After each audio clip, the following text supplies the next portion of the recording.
The first feature is called Live Story Creator. And Live Story Creator allows you to take, it's kind of a two-functioned feature in a way. One is it allows you to take a script, right, that you've created in a word processor like Microsoft Word, import it in, and you can actually create a teleprompter output from that script. And then, use that to feed monitors, multi-views. You could even build a teleprompter very easily using a tablet computer on a camera.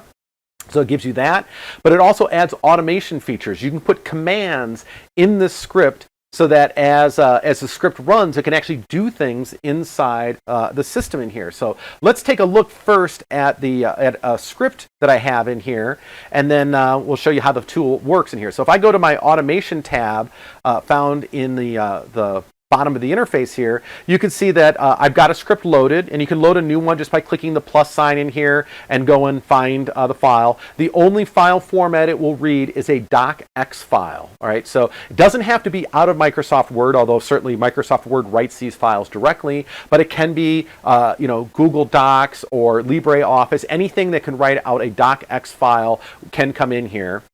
So that would be the file format you want to use. Once you've loaded your file in, you can see it in the window in here, and there's my text. Anywhere that you see blue text means that there is a command behind that text. We'll take a look at that more in a moment. Here's your read head, and you can move this up or down to kind of configure where you want the read head to be displayed on the screen in here. And the gear over on the side in here will open up settings so that you can configure the teleprompter display. What are the margins? What's the font? What's the point size? All of that kind of stuff. Do you want to flip it or not in there? So all of those settings can be configured for that output. Now, to get to that teleprompter output, it's made available as an NDI channel on your network. So let's say I want to just view that in my multi-view. I'm going to go to input 7 in here, and if I go under my system, TC410 Plus, you can see that as soon as you load a script into the Live Story Creator, a teleprompter output appears on the network. I can select it, and there is my teleprompter showing up. Now I could view this in NDI Studio Monitor if I wanted to put it on another person's display, maybe run it on a large display in the back of the room for my host or my people to look at, or again, put it on a tablet with a piece of glass to mount it for a teleprompter on my camera. You can also use it with an NC1IO, as I mentioned earlier, turn it back into SDI if you need to feed it into a traditional teleprompting system you might already have in place. So all of this is handled through that. Now, to create this file, let's go take a look at my Word document. And so here is that same script loaded up in Word, and you'll notice that if I look, I've got my comments shown right here on the side over here, and in here, when I put my pointer over these comments, it shows me which word those comments are to. So this first one's under show start, this next one's under Kiki, this next one's under host, this last one's under show end. So I've got 4 comments in here. If I want to add a new comment, all you got to do is click on the word or chunk of text, right? It doesn't have to be just a single word. Right click on it and just choose new comment, and then you can type in whatever you want that new comment to be. Now, the commands that you put in here use what we call a natural language input, right? We are not forcing you to a strict set of wording that you have to use. You basically just have to describe what it is that you want.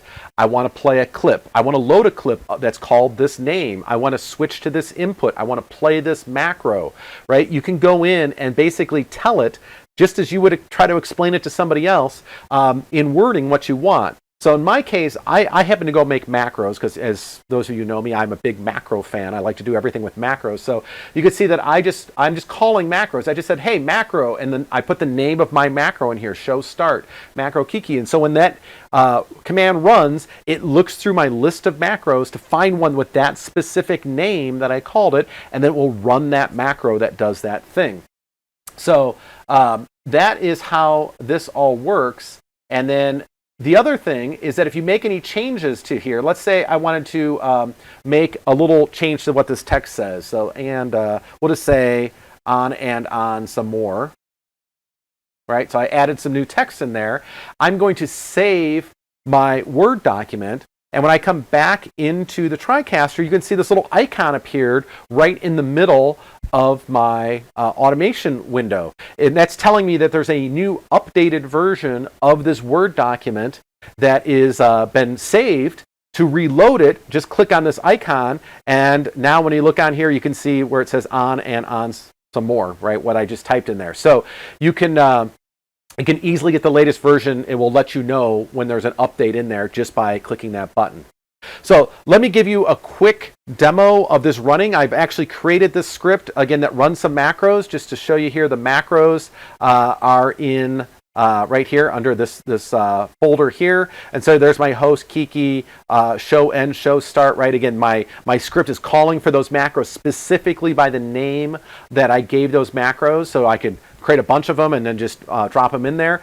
And lastly, I also even mentioned there is some intelligence in this, that if I go and rename inputs, let's say I have two hosts on my show, there's Bob and there's Mary. Instead of having to call camera 1 or camera 2, if I name camera 1 Bob and I name camera 2 Mary, I could just say, go to Bob, go to Mary, and the system will realize what you're talking about, and again, switch that camera. So there's a lot of very cool technology built in here to make this a very powerful tool to create scripted type content that you can then play back inside the system. But let's play back the one I've got in here. So I'm going to start my playback, and you'll see that when it runs show start, right, it switches to black on the output.